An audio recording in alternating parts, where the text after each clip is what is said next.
thanks for clicking into another edition of Sit Down with Ed Brown. Today's guest has been involved in research since his own encounter more than 20 years ago. He's also been on several television shows, has founded the American Primate Conservancy. He hosts, along with his beautiful wife, Diane, the most sought-after event in the Bigfoot community, which is known as Beachfoot. Please welcome Mr. Todd Neiss. Hey, Todd, how you doing? Doing great, Ed, and thank you for having me. Oh, man, it's my pleasure. It's my pleasure. I've been trying to get you on the show for a while, and our schedules just haven't quite blended, I guess you could say. But we're glad to have you now, and we're looking forward to another great show, and looking forward to it. As am I, and then I really appreciate your flexibility with scheduling, and let's get started. All right. Well, let's get it started with, how did you get so interested in this topic? What got you so interested? Was it your own sighting? Oh, absolutely. I mean, I have to tell you, you're probably talking to a recovering skeptic, and I would say I was one of the biggest skeptics out there. Not that I was anti-Bigfoot, but I mean, growing up in the Pacific Northwest, you can't help but hear the stories and the tales of Bigfoot or Sasquatch, and you know, that whole thing to a good campfire story like the Boogeyman, or, you know, I know there was some Native American lore regarding it, but outside of that, I had put it in that category as, you know, I'll believe it when I see it, and, well, suffice to say, I believe it. So, your sighting, can you tell us, I think I've read this encounter before. Can you kind of run us through kind of what happened? Sure. So this was in early April of 1993. I was a sergeant with the 1249th Combat Engineers, and a lot of what we do as combat engineers involves explosives. And we have a demo area on the base there down at Camp Rylea, but once a year, you know, as we're pretty limited as to the size of explosions we can do on a base. Once a year, we would go up into some private timberland and utilize some rock quarries that they had to do some pretty massive explosions, actually. And this was, you know, like any other year. I had been doing this, you know, I did that a total of 6 years. And so we had gone up into this area that was very secure, and not only did the timber company have their own security, you know, 24/7, 365, but we had our own secondary layer of security for obvious reasons. Sure. So we had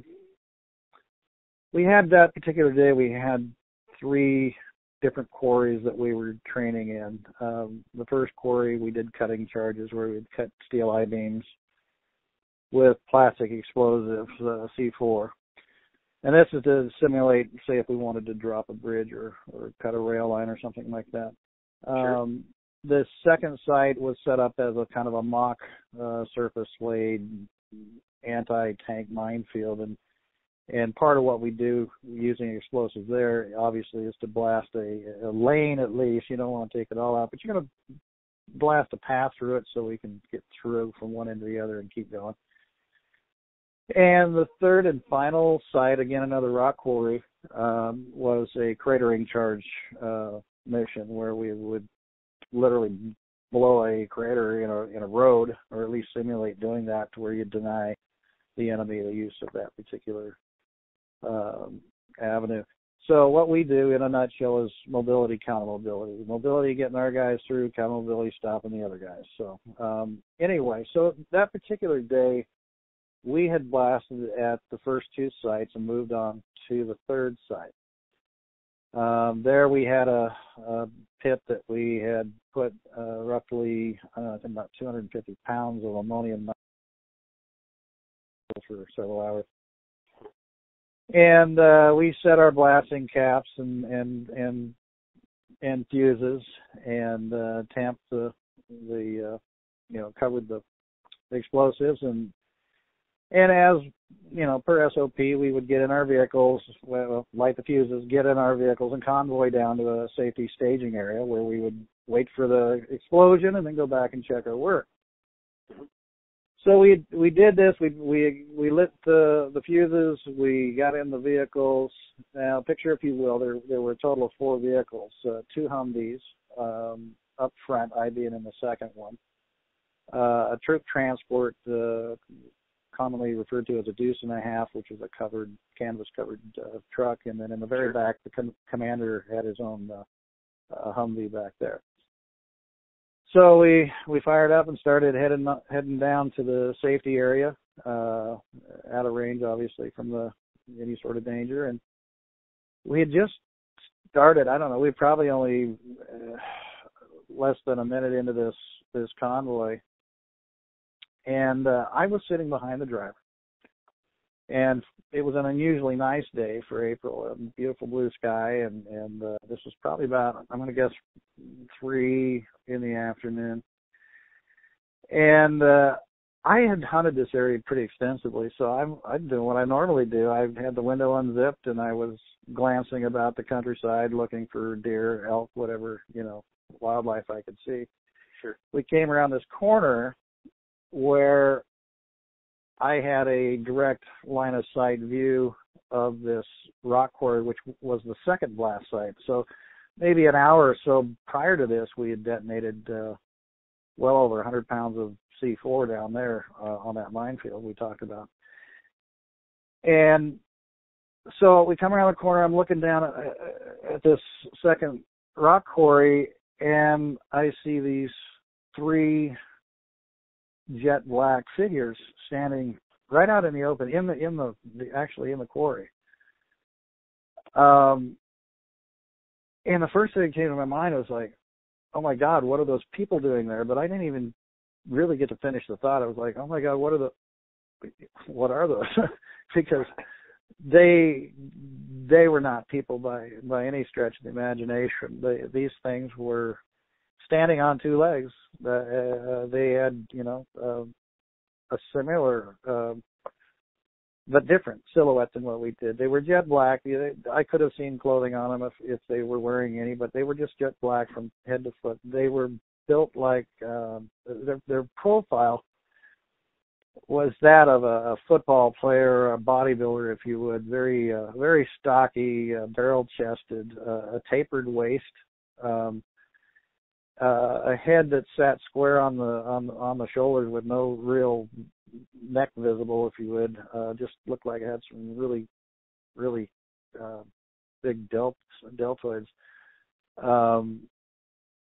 But the arms, that's what really got me. The arms on all 3 of these creatures extended well below their knees. Now, imagine, if you will, they're all kind of standing shoulder to shoulder in a line. They're watching us. There's no question. They're observing us. Huge. The one in the middle stood a full head taller than the 2 that flanked it. I don't know if we're talking a family unit here or an adult and 2 adolescents or what. But I wasn't close enough to make out any sort of facial features or genitalia or anything. But the one in the middle, I'm going to estimate close to 9 feet in height. The 2 that flanked the big one in the middle came up to about its shoulders, and even so, they were pretty close to, I would say, 7 feet themselves. Just enormous. Sure. And I'm just, I'm sitting there watching this and trying to make sense of it. I'm obviously in shock. And what I observed was that while the larger one in the middle stood there like a statue, it didn't really move at all. The 2 on either side of it, left and right of it, were swinging back and forth, swaying, if you will, shifting, looked like they were just shifting their weight from one foot to the other, and in the process, these extremely long arms were crossing back and forth in front of their knees. Now, I didn't get just a 5-second glimpse. I watched these things for I estimate about 25 seconds. So nearly half a minute, I'm watching this, and I'm just going through a whole array of emotions, there comes a point where you just got no choice but to accept what you're seeing. And so I'm watching this, and they continue this behavior of rocking back and forth side to side, and I'm just got my eyes locked on them. A lot of people have asked me, did you say anything to the driver or to the other? We had another, what we call an A driver, an alternate driver in the other seat up front. No, the answer is no. Number one, I was in shock at what I was looking at, and number two, I think most importantly, is I didn't know whether I was going to get a 5-second glimpse or the 25 seconds that I did. My fear was that I'm going to turn my head and go, hey, check it out, and look back, and all of a sudden the brush comes up, and so I just wanted to absorb as much of this as I could.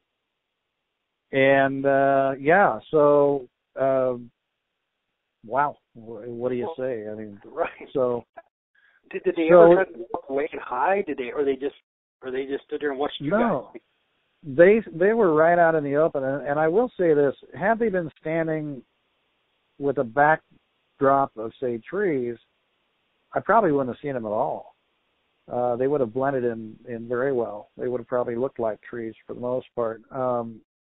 But these quarries were basalt, and if you're familiar with basalt, it's a very light gray rock. They use it for graveling the road. So this particular, it was Cavenham Forest Products at the time, and I think it's been bought out by Willamette Industries since. But they have these quarries so that when they're punching roads in to go in and log certain areas, they can supply their own gravel to cover those roads. But if you just imagine the color of everyday gravel, it's just a light color. So this black, this very dark black hair,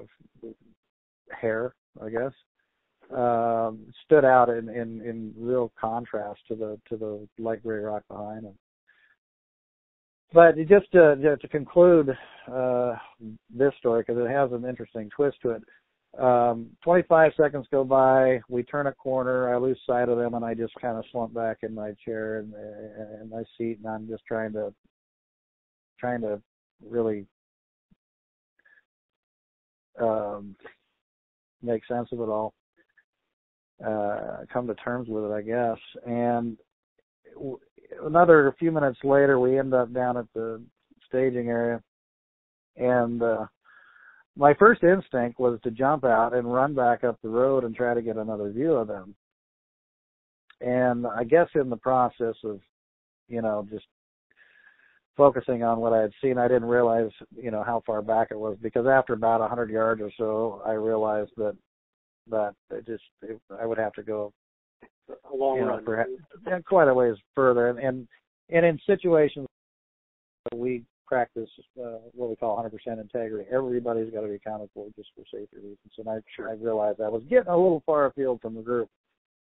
But it was while I was standing there with my hand on my forehead, trying to, on my tiptoes, trying to get a view of this quarry, which unfortunately was blocked by a little bit of a knoll.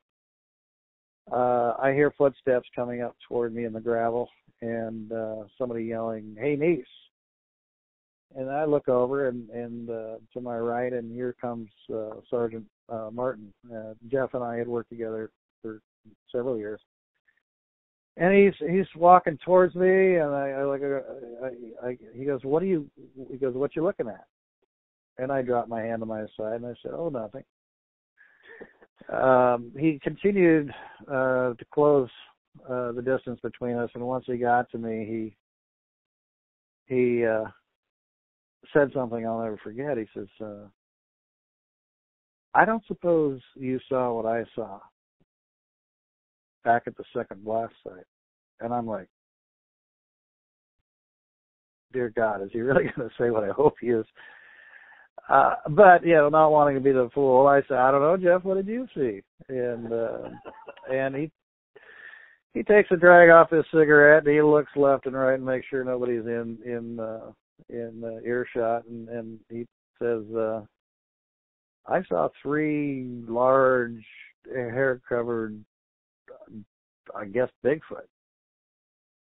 And, of course, at that, I'm just like, oh, my God, yeah, I saw him too. And, from that point on, it was like, we're comparing notes, and it was a wonderful, it was good to know that somebody else had seen it. Not that I needed the corroboration, because sure. I can't unsee what I saw, and I can see it as clearly today as if it were yesterday. But just to know that somebody else had seen it. Now, fast forward, if you will, as a National Guardsman back then, a traditional guard 1 week in a month versus active duty, which I am today. The very next drill, about a month later, we had 2 more soldiers independently come forward and also admit to seeing these things. So, it's what makes this sighting, I don't call it my sighting because, I wasn't the only one that saw them, but I mean, this particular encounter very unique, and not only in the nature of what was going on with, us blowing up the woods, but to the fact that we had multiple animals, which is very rare, and multiple eyewitnesses, and obviously I think the credibility based on the fact that what we were doing, and it's a very serious, sober activity, and we're talking professional soldiers. So anyway, so that's where I got started in this, and I've been involved ever since. That's a great story. Now the soldiers that came forward later, were they there that day, or did they see something at another time? No, they were there. They were there. Okay, gotcha. They were there that day. Now, and the very ironic part of this is the night that I had seen these. That night we had what we called an open post, so we were able to leave the base, stay off base as long as we were back in formation at 0700 or whatever. Sure. And so I chose to stay with my platoon sergeant and his wife. They were good friends of mine before I ever even got into the Guard. And so I stayed over at Don and Lena's place and told them this amazing story. And the wives and girlfriends, significant others of soldiers have a little club, if you will. They call it a family readiness group or family wellness group. They just kind of, it's a social group of spouses and girlfriends that like to participate. And one of the things they do is they set up a bake table.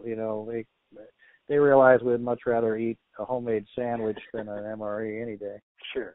And so they have, baked goods and sandwiches and chips and things, and that we basically buy from them, and that money goes toward, summer picnic or a Christmas party, whatever. And it was, Lena was at this table having just the odds of this is amazing. But she had just begun telling the story that I had relayed to her and Don a month earlier, when 2 soldiers came in the front doors of the armory and were heading toward the drill floor.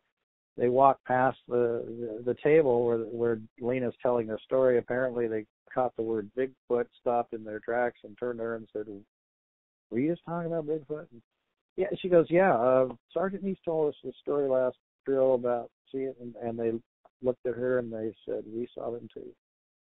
That's great. So, it just kills me because, seriously, what are the odds that for what might have amounted to 5 minutes of a story in the entire day, that she may have had this conversation, that these soldiers that happen to witness this just happen to be walking by. It makes me wonder, how many other soldiers may have actually seen them.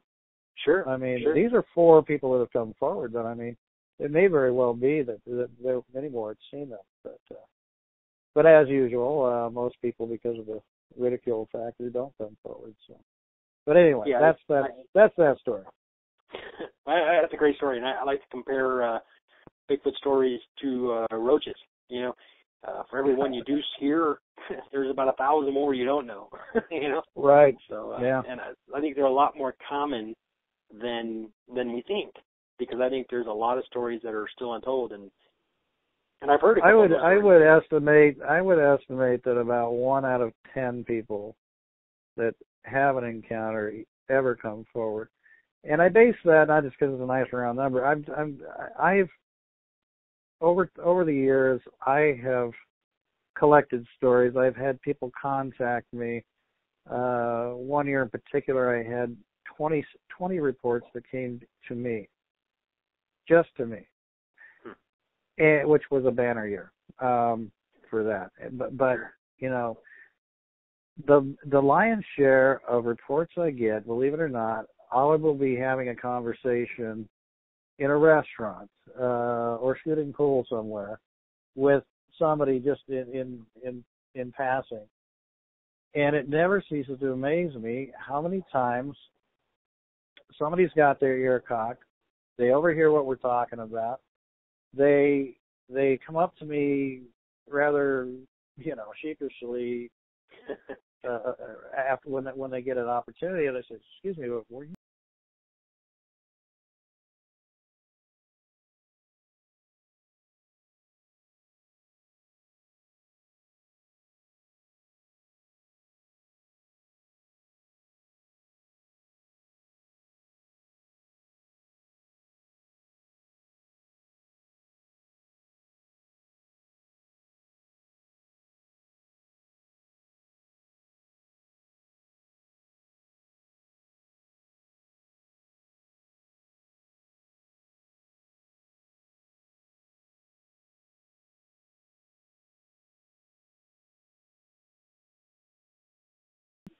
I think a tremendous advantage over researchers who have not, on a couple of different levels.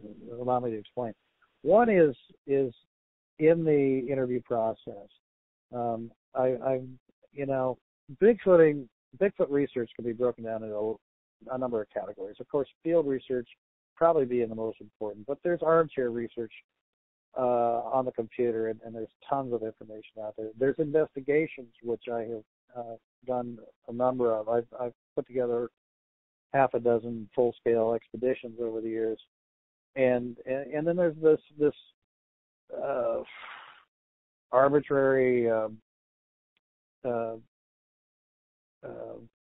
eyewitness that just happens to either pop up randomly or get in touch with me.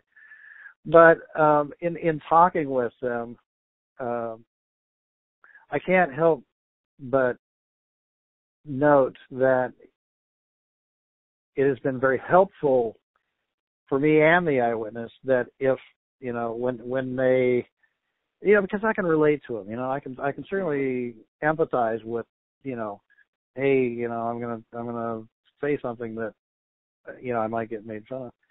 To let them know, hey, before you even get started, let me share something with you. Or I may just say, hey, look, been there, done that, seen that, check the block, got the T-shirt. Okay.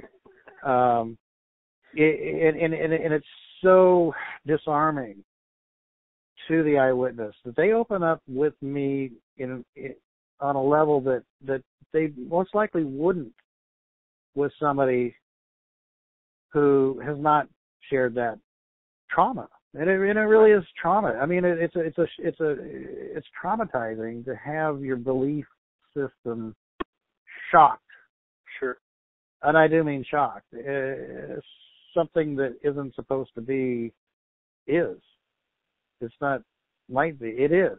You can't, like I say, you can't unsee it. But when they realize that you've been there and that you share that experience, I mean, it's an epiphany. It really is.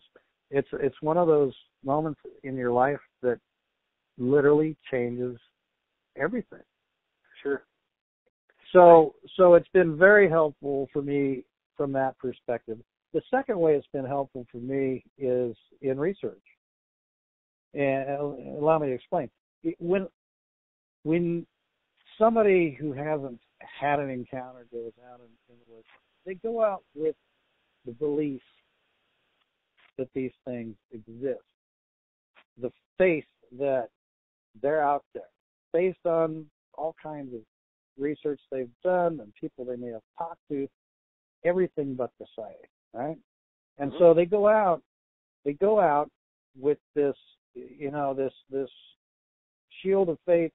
I know that this is worth my taking, missing a football game, taking time away from my family. I could be doing 101 other things. It's my weekend, or it's my vacation, and I'm going to go out there and live under, sometimes pretty miserable conditions, in hopes of finding that evidence. And hats off to them, right? So absolutely. But there is a huge, palpable difference between going out there and wanting them to exist, hoping they exist, believing they exist, and going out there knowing they do. Correct. Again, let me explain. I hooked up with Peter Byrne early on. Initially, he sent one of his field researchers. This is when he was working with the Bigfoot Research Project. This project ran for 5 years and was funded by the Academy of Applied Sciences out of Boston to the tune of $3 million over the course of 5 years. Probably one of the best funded projects out there. Initially, he sent Todd Neiss, one of his field researchers, to meet with me. We actually got access to the site, which blew me away. Because I'm like, you're not going to get in there. It's locked. And I didn't know Peter like I do now. And I met with this guy at the gates. I go, well, you're not going to get in there. And he produced the master key to all the gates. So, yeah. Peter's got peeps. But, he's got peeps, yeah. yeah. Yeah, so, and ultimately I ended up with that key for several years, which was a tremendous boon for my research because I could go places nobody else could get into. But anyway, after Todd had met me and we looked around and he was convinced that I was serious, and he arranged for Peter to come out and we did some more exploratory searching of the area. And this is when I found my first track. And I will say to this date, actually there's more than one track, but to this date it remains the largest foot track I've found. It measured I initially thought it was 18 inches, and then Peter corrected me. He said, "Oh, Todd, I don't think you're seeing it. You need to move that stick." And I pulled the twig out of the track, and it went another 3 inches. It's a 21-foot track, and over 8 inches across, and just and then 5 feet away, the opposite foot. Wow. Just enormous. Wow. But here's the thing. Here's what dawned on me when I saw that. I mean, we took pictures of it and stuff, and it's just that I'm like going, I can't help but think, had I not had that encounter, thereby not having the knowledge of their existence, and I had come across that very large divot in the ground, say when I'm hunting or hiking, sure, I would have just dismissed it out of hand. I would have stepped over it or even stepped through it without a second thought. So there's something, if you follow me, there's something to be said about going out with the consciousness of the fact these things exist and not. You tend to look at things a little bit differently. And I have found numerous tracks and other evidence over the last 23 years now. And I dare say I never, if I were just an armchair researcher, I don't think I would have ever found, except that you're going out there. I mean, it's like you say you don't know elk exists. Somebody told you they exist. Well, I'm going to go take a rifle. I'm going to go see if I can find this mythical elk. I mean, the chances of you finding one is going to be pretty nil because you don't know what you're looking for in the first place, right? That's a good point. So anyway, all I'm trying to say is it's been a blessing to have that advantage, I guess, both in terms of research, the perspective when you're in the field, as well as that connection with eyewitnesses when you are interviewing them. It just breaks down some barriers a lot of non-eyewitness researchers and investigators have to face. Sure, and I agree 100%. And I've been on both sides of that. I've interviewed people before I had a sighting, and I've interviewed people after I have, and I know exactly what you're saying, and I couldn't agree more. It's a I got a whole different game, isn't it? It really is. With my sighting, I was so far away. I was looking through binoculars, and you know what's funny is I'm going to back up here just a second because you were talking about how you didn't even ask me, do you guys see that? Because you didn't want to look away. I had a camera around my neck that I could have taken a picture and zoomed in and got a crystal clear photo. It didn't even dawn on me because in my mind, all I could think about was, what is this? And so you were in shock. The only way I can describe it is I was trying to explain or talk myself out of whatever it was I was looking at. That can't be what I think it is. Well, yeah, and it's funny you should say that because I have, both through my experience in interviewing other people, I've kind of developed a how can I say this? There's a sequence of emotions. I don't even know if that's the right word, but there's a sequence of mind thought, if you will, that almost all eyewitnesses share, and it does vary. Obviously dependent on the amount of time of the viewing, as well as the proximity, how close you are. If it's a very close encounter, obviously there's a whole different set of emotions. Sure. But there's always this initial there's this denial. Yes. Because that can't be what it is. And so I don't know about you, but to me, I'm like going, I got to find a different answer. Because, three bears all standing up on two legs at the same time, two of them doing the Macarena. I mean, it's ridiculous, but again, that is one of the consistent stages, if you will, for eyewitnesses is this abject denial initially, anyway, which ultimately the epiphany, that's where the epiphany comes in, is when you finally have no choice but to accept it, and that's when the awe factor comes in. It's just like, OMG. Absolutely. and you go from WTF to OMG, and it's like, wow. Well, exactly. And I've had people ask me, and you make a good point, were you scared? I'm like, well, no, the thing was a mile away. I wasn't scared at all. I'm looking at this thing through binoculars. And to put it in perspective, and I don't know if you've ever heard my encounter or not, but I'm literally going up a mountain down in southeast Kentucky on my hands and knees through literally 13 to 15 inches of snow and ice. And I'm trying to make my way up this mountain because I saw what I thought were tracks above me.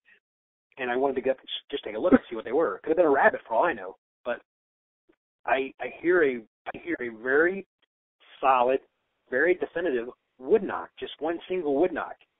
And I sat there for a second listening for another one, and I never heard it. So I turned around, and I got my binoculars, and I'm looking out because I could tell it came from a distance away, and I'm looking at other mountains. And Todd, I saw this thing walking on two legs, and I couldn't see any very good detail or anything like that, but I can tell you that its demeanor and its walk, with the exception of the arm swing, was identical to Patty, okay? But this thing is walking down the mountain with absolutely no problem whatsoever. And I'm watching this going, is that a person? And I'm trying. And you probably try to wish it to be a person. Well, I wanted to rationalize it. I wanted to make sense of what I was seeing. And it went behind this group of trees, and this real thick, bushy tree, and there was no leaves like that, but you couldn't see through it. But it gets on the other side of that, and I waited for it to come out to the side, because by then I'd already decided, okay, I got my camera. You know, I'm like, okay, wait. I'm here for this. I gotta do this, you know. And it must have turned and gone down the mountain on the other side of that, you know, pretty thick ridgeline. It was just, it makes no sense to me that I'm in the exact same conditions it was in, and I'm on my hands and knees, and it's walking upright. Made no sense to me, you know. So, but you know, interesting. But I guess my point is, I understand what you're saying, and I agree with wholeheartedly with what you're saying. Had that thing been 20 feet away from me, it would have been a totally different story. I would have been talking about how I had to go change and everything else. You know, it would have scared me to death.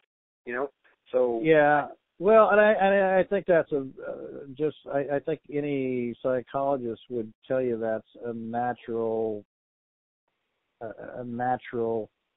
safety thing that our brains do. It's probably any time that you face something that's, it may not necessarily be threatening to you at that time, but it's just a shock to your psyche, that there's a tendency to want to just, you know, you end up eliminating every other possibility, and what you're left with is, you know, like I say, OMG, it's like, that's the only thing it can be. Right, exactly. Yeah.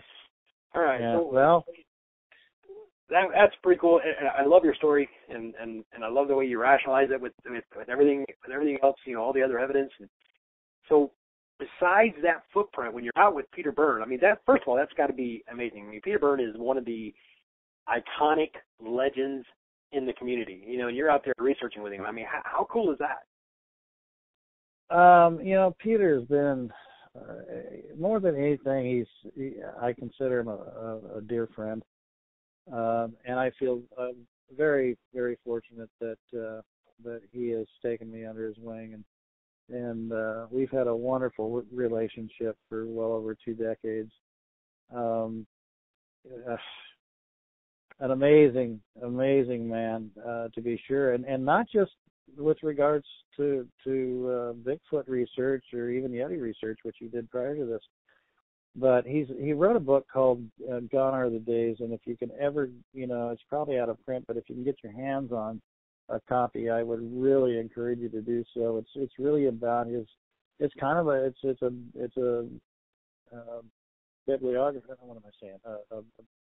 A biography of himself, and from his youth to being in the Royal Air Force during World War II, part of a search and rescue squadron with the RAF, and it all just, it's so amazing, this guy and this chain of events that led him to where he is today.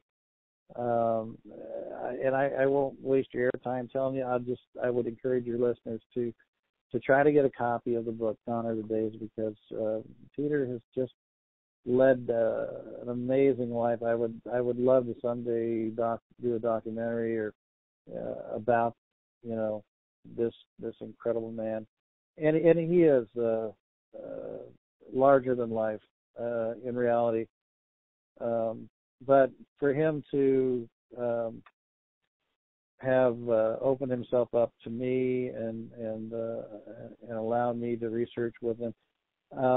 For instance, not only did he come out, you know, in '93 and check out my setting, and then we have gone on numerous investigations together, just he and I, you know, in the Blue Mountains, for instance, some miners at an old abandoned gold mine called the Monumental Mine. Had got in touch with him, and we're having these vocalizations coming off the hills at night, and rocks being thrown down into their encampment at night. And we spent, I don't know, 7-8 days up there. It just so happened I had a friend who owned actually 7 gold claims in that area, and had a private cabin up there, and so it worked out really well for us, and we spent a lot of quality time together. And I love the man. Sure. He's like a second father to me, and I swear to God, he'll outlive us both. He just turned 90. Just turned 90 last August. We had a wonderful party for him, and but he is a legend, like you say. He's a pioneer.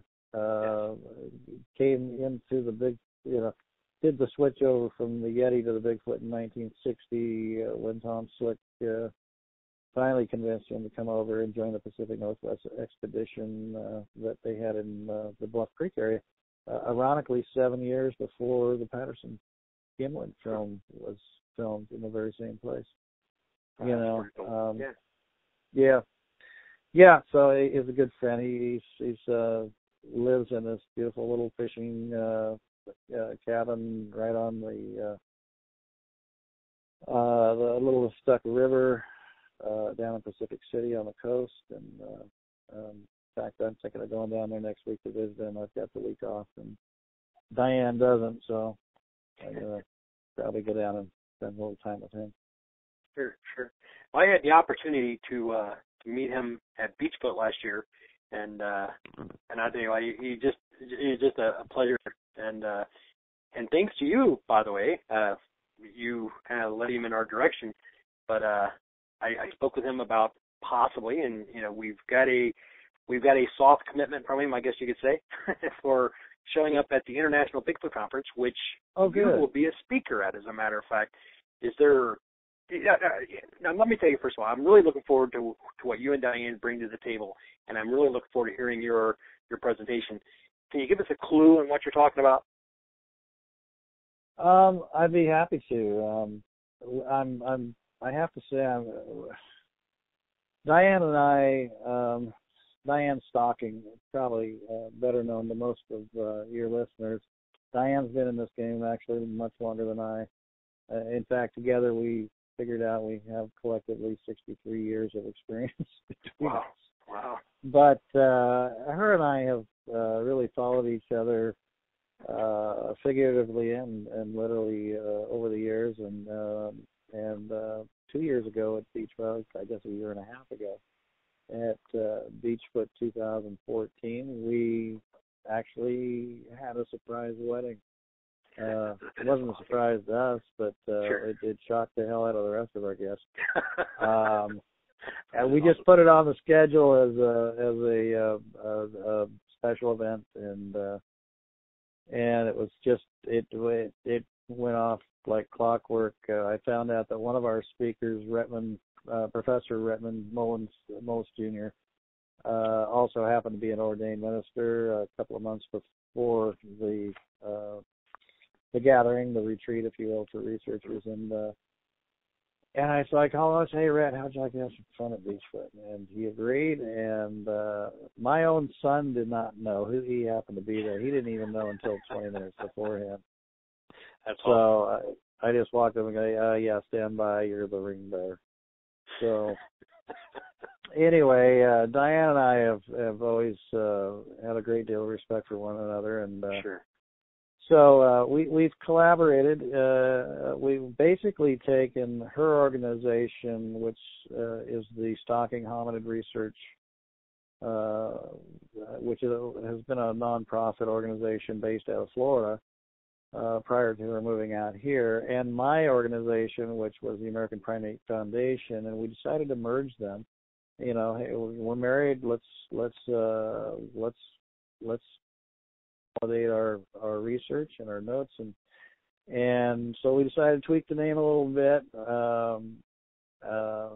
So we changed it to American Primate Conservancy because we think conservancy says a lot more I think, about what we're about than Foundation. Foundation's kind of out there, broad-based, but Conservancy really,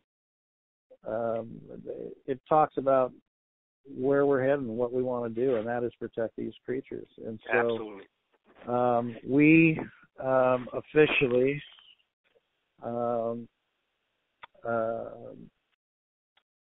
got designated with the state of Oregon corporate division back in October as a nonprofit organization, and we intend to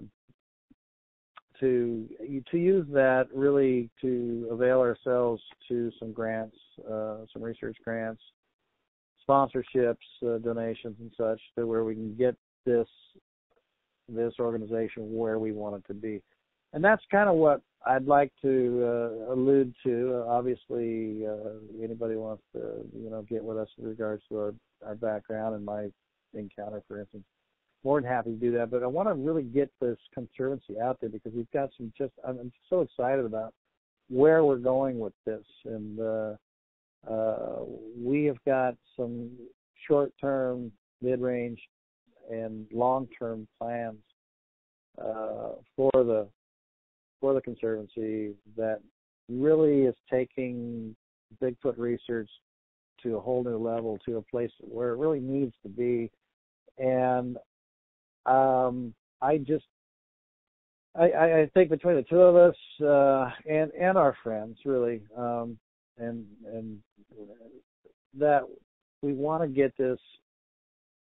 We want to elevate the discussion to a serious level, to where the mainstream scientific academic community is going to really have a hard time saying no. I mean, correct. It's so easy to, deny something. It's the old absence of evidence really is not evidence of absence. It's just I don't know somewhere along the line, science, when I was growing up, science was about discovery. It was about finding new things, and it's just so crazy anymore that it's become, it seems, politicized to the point where everybody's afraid to step outside the box. They want to just piggyback on somebody else's research and expound on something that somebody's already proven, and it's just, so there's some things we have in mind that are going to, I really hope, really shake things up in the Bigfoot world. It's going to take some time. It's going to take some money. It's going to take a hell of a lot of effort and a lot of help from our friends and colleagues, such as you. But we, for instance, short term, and this is because both Diane and I are, Monday through Friday, 9 to 5. I work for the military department as an active duty soldier, and even on top of that, because I am affiliated with the Guard, I have to give up 1 week in a month. So I only get 3 weekends out of a month. And then Diane, she works for DHS, and so we're both quite, at least for now, in the short term, we're kind of married to our jobs. So in the next 3 to 4 years, which is when I intend to retire, we are doing some pretty intensive research in a wilderness area. Without going into too much detail, it's south of Mount Hood. It's in the Mount Hood National Forest, and we are basically. This is an area that has interested me for so many years. I've done the demographics when it comes to things like habitat, altitude, etc. And I've concluded that this is one of the most prime places. It is a wilderness area. It's absolutely primal. It's the way it was 10,000 years ago. It's never been logged. There's no roads going into it. you will not find a stump anywhere in this area ever, unless it's right along the trail, because the Forest Service has punched a few trails through it, but there's two basins that are pocked with high mountain lakes at about the 4,500 foot level on the average. We've got 9 cameras, trail cameras out there, all set on video, audio mode. Currently, we plan to expound on that once the snow starts to melt. And I can assure you right now they're surrounded by snow. But we've been doing this for a little while. We've got some amazing wildlife footage, video footage of North American black bear and Rocky Mountain elk and black-tailed deer. A very rare video of a Canadian lynx, which were thought to be almost extinct in this area. This guy was about the size of a pit bull, walking in the snow, and that was pretty exciting. Couple of pesky, curious squirrels, So, but anyway, we haven't gotten the Holy Grail yet, but we just upped our cameras to 9, and we move them around a little bit too. But like I say, we plan to add to that. We've got other things that we are employing too that not everybody is, and one of those things is a drone. We've had this for well over a year now. We've got a top of the line 4K. Well, it's top line drone. It's got nearly 1.5 mile range. Wow. It has a 4K camera which produces amazing video. I don't even know how to describe it other than if you were personally flying through the air, it's better vision than you would have. It's like Omnimax. It's just incredible. Right. Yeah, it's the pixels are just, I don't know. It's just it makes you look good, I'll tell you that. And I'm learning. I'm getting that whole pilot thing down. I've only smashed into a few trees and buildings, but yeah, of course. I'm getting better. And we plan to expand on that a little bit too, but and then hopefully get a camera to swap out with the standard vision video. FLIR's got a camera out called FLIR 1 right now, which has really come down in price, like $1,500, about the size of a GoPro, and that'll give us thermal capability. Wow. Which will be extremely helpful. Sure. We have seismic ground sensors, and I don't know of anybody that's using these. The exception would be, and they're defunct now, but in 1998, I organized an expedition in the same area where I had my sighting, and I was very fortunate. My 2 long-term colleagues on that expedition were none other than Ron Moorhead and Peter Byrne, and we set up a base camp, and I was able to borrow some seismic ground sensors from the North American Science Institute. Aside from that, I don't know anybody that's using them today, but what they are is they're transmitters. Well, let me back up a little bit. They involve a probe that goes into the ground, right? They were designed for security use, originally for the military, and then perimeter security for high security places such as nuclear plants and military sites and whatnot. And they will pick up a human footstep, again, depending on the unit and depending on the medium of the ground, as far away as a football field away. Wow. Yeah. And then when you've got a series of them, like I do, I have a set of 4, each one putting off a very distinct tone. And when I say putting it off, it transmits it. Obviously, whoever's setting it off can't hear it. It's transmitting it through a foil antenna that looks like a blade of grass.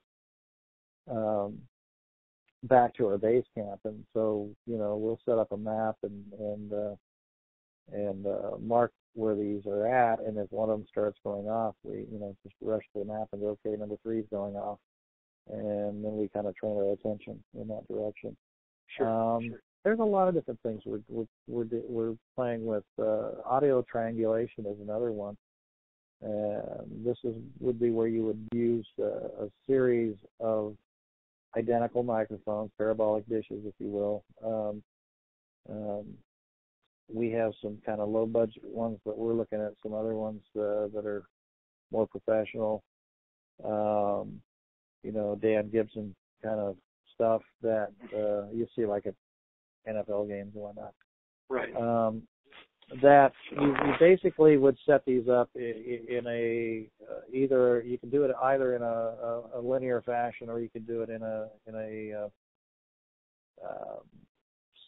if you would a circular fashion.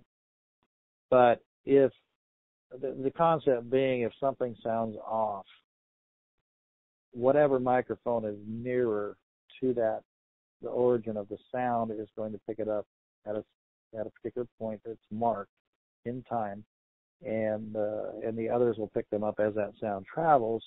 And then by using an algorithm, you should be able to pinpoint the source or the origin of that sound almost immediately. So we've got a lot of ideas like that we're playing with, and so that's our short-term goals. Mid-range goals. When we do retire, I think that Diane and I live on a 42-foot yacht. Right. Called the Jadu Shikari. Jadu Shikari is Hindu for mystery hunter. I kind of stole that from Peter Byrne. He wrote a book called Shikari Sahib, which means gentleman hunter.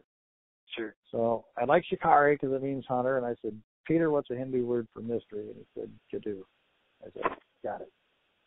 So anyway, the mystery hunter, once we retire, again, I'm looking at 3-4 years at the most. We plan to take our yacht from Portland here up the coast to Canada and spend at least 1 or 2 seasons exploring the interior of British Columbia. There is if you look at, say, go to Google Earth, you'll literally get lost in the number of rivers that end up in the Pacific that start at a glacier 80 to 150 miles inland that are surrounded by nothing but wilderness. So our goal there is to have a mast-mounted FLIR camera system. Currently, they're running about $30,000. So we can observe on monitors inside the boat, day or night. FLIR doesn't need night to find the heat signatures, as well as use our main deck on the back of the boat as a launch pad for the drone, and fly it ahead of us, over a mile or so ahead of us, to do some scouting before we, round that bend and scare something off. Sure, makes sense. So that's kind of, and we plan to do a documentary on that. Ultimately, long term, we've got a couple of things. One is that we want to do a long term field study. When I say long term, I'm talking over a year in duration, in the field, every season, irregardless of weather, staying out there in the tradition of Jane Goodall, Diane Fossey, Godakis, these amazing female field researchers that got so close, up close and personal with the orangutan and the chimpanzee and the mountain gorilla. I think that's the key, really, is to get up there and let these things? No. Get into an area where you know you've got, some fairly recent activity. Get in there and let them know you're not there for a weekend. You're not passing through. You're not there for a week or a month. You're part of the neighborhood. And I think ultimately the neighbors will come out and say hi. And I think over time you can break down those barriers, the intimidation factor or whatever it is that's keeping them from trusting us. And God knows they've got plenty of reasons not to. But, and I think that ultimately is going to be the right strategy to really solve this question. On top of that, and this is our big, long-range goal, is Diane and I intend to establish a world-class Bigfoot Interpretive Center. And by that I mean, picture a building similar in size and actually construction of your Cabela's or Bass Pro Shop. Okay. Okay? Okay. Inside, we want to make this really a magnet for not only researchers and tourists, but also witnesses, a place where it'll be the go-to for information on these creatures. It doesn't exist to this day, and it's long overdue, and we really think that people are ready for it. Unfortunately, with the budget I'm talking about, which is going to be $30 to $40 million, this is why we call it long range. We're going to establish ourselves, over the next, 3 to 6 years, and everything will be running, together, concurrently, if you will. I've already got plans being drawn up. I'm being realistic enough to realize that we need to get established enough and get our reputation out there and get the connection, get the grants, get the things in order before we can really look at that kind of money and make this a reality. But if you'll just kind of, you and your listeners will envision about a 400 person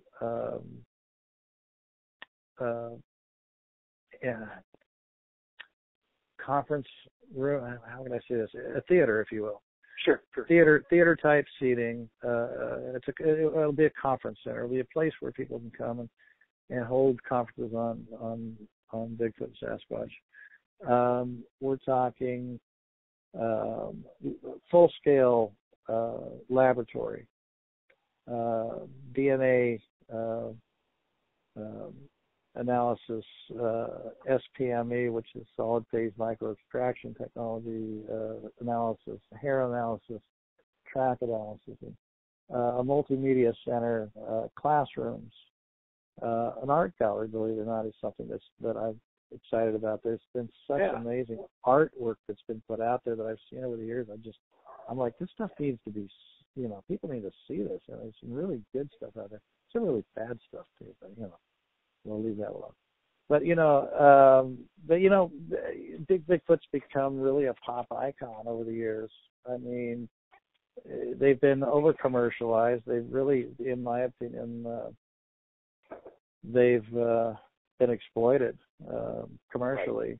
Everything from Bigfoot campers, Bigfoot tires, pizza, of course, jacklegs, jerky, and and unfortunately, I think in the process, that whole tomfoolery, mockery, tongue-in-cheek kind of approach has not done us a whole lot of good in bringing seriousness to the fore. But who knows? Maybe we can turn that around too. I was amazed to find out by a strange set of circumstances that. Well, if you got a minute, I don't know what you're going to fit all this stuff in, but I'm going to throw this out there. I don't know if I told you this story. There was a yacht that came in here to the marina that we're at South Air Bay last summer. And it was a monster. It was a 150-footer. Wow. I mean, this thing had an elevator that went up through all 4 floors of this thing. It had a place for a helicopter. It was, yeah, and of course, so the funny thing is, and I've discovered this over time, that people that have that kind of money, they really appreciate their privacy. They like their anonymity. They don't want people bugging them, right? Correct. And so, of course, all across the marina, it was hush, hush, hush, Nobody knows, there was probably a small handful of people, the harbor master and a couple of neighbors might have known who they were. So, which, I'm like, they were there for quite some time because they were finishing fitting it on this side of the river. It was built across the river. And I got to know the crew a little bit, and I decided I had this white Sasquatch statues, like one of these little 3-footers you've probably seen before. Sure. And it was kind of, you live on a 600 square foot boat. It's kind of like, you don't have room for this crap, right? So I'm like, you know what?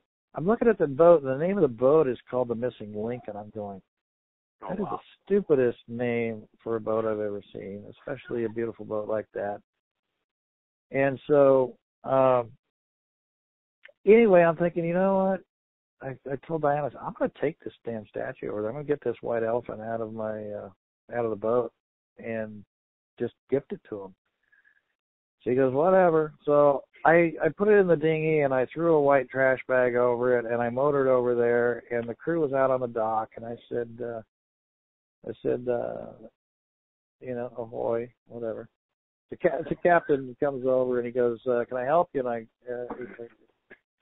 I said, I come bearing gifts. And he goes, oh, really? What are you talking about? And I go, well, I'm just thinking, a boat with a name like Missing Link needs a mascot.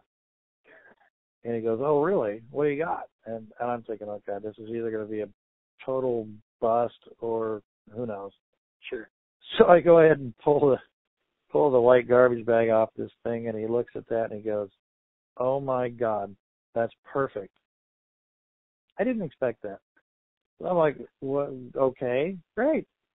He goes, they're going to love it. And I said, well, okay. And he goes, well, what do you want for it? I said, nothing. It's a gift. It's a boat warming gift. It just seemed like it was fitting. Beautiful big white boat. White Missing Link statue. And he's just kind of scratching his head. And he goes, I got to give you something for it. I goes, no, you really don't. He goes, no. He goes, what size shirt you wear? I said, large. And he goes, I'll be right back. So he goes up this massive ramp to get onto the second floor of this boat and disappears for a minute. Comes back with a T-shirt. He goes, here you go. The T-shirt had a picture of the boat on the back of it and said Missing Link. And I said, well, thank you. And then he says, you like beef jerky? Oh, no. I'm thinking, well, yeah, who doesn't? It's like bacon, right? So, right. So I go, sure. And he throws me a couple bags of jerky, and I'm like starting to think. And he goes, so how did you know? I go, what do you mean? And he goes, who told you? I said, told me what? He goes, who the owners of the boat are. I said, I don't know who the owners of the boat are. I said, I thought I had overheard like a week or so ago that they were somehow related to Wells Fargo or something. No, UPS. So I figured this was UPS money, and he goes, you really don't know? I go, no. He goes, Jack Links? I'm like, all right, Lord, what are you trying to tell me here? So, yeah, I'm like, oh, my God. So before they left on their inaugural voyage in August, I believe it was, I got a hold of our dear friend Gunnar Monson with Sasquatch Coffee and had him put together a nice gift bag with about 11 bags of coffee in it because I told them about this Sasquatch coffee. They said, well, we got to have that. So we hooked them up, and anyway, small world. Very, very. In fact, Gunner and Sasquatch Coffee is the official coffee of the International Bigfoot Conference, as a matter of fact. They're going to be standing tall and proud there as well. So, great. Well, they're a sponsor for the Conservancy as well, and I will say this unabashedly, and it is some of the best coffee. Isn't it? I gotta ask, what's your favorite? And my favorite, I like Bigfoot Blend, and I like the Orangutan Deck. I haven't tried those yet. I've tried my favorite is Ape Canyon. I've had that, and that's a good one as well. That's a good one as well. Man, it's such good coffee. I actually, I hate to admit it, but I ran out, but I know, but I am still using right? I'm kind of fidgety. I got to tell you, but I am still using my Sasquatch coffee mugs, which have come in very handy, and so it's been nice. Yeah, you know what? Diane and I drink out of our Sasquatch coffee mugs. Even though we have American Primate Conservancy mugs, we traditionally drink out of our Sasquatch coffee mugs every morning. So there you go, Gunner, if you're out there. There you go, Gunner. Yeah. But no, it's not cheap coffee, but it's worth every bit. So. Oh, absolutely. Anyway. Absolutely. I hate to say this, I'm going to have to wrap this up here pretty quick because I've got to get my car into the shop. But perfectly fine. I was aware of that. I know this went a little longer than planned, but I will say, all good. Todd, listen, man, I appreciate you coming on the show. I've enjoyed thoroughly your stories and your plans and I'll tell you, man, I'm in your corner, man. If you need anything from me or Bigtruth, you let us know, and we will do what we can to make it happen.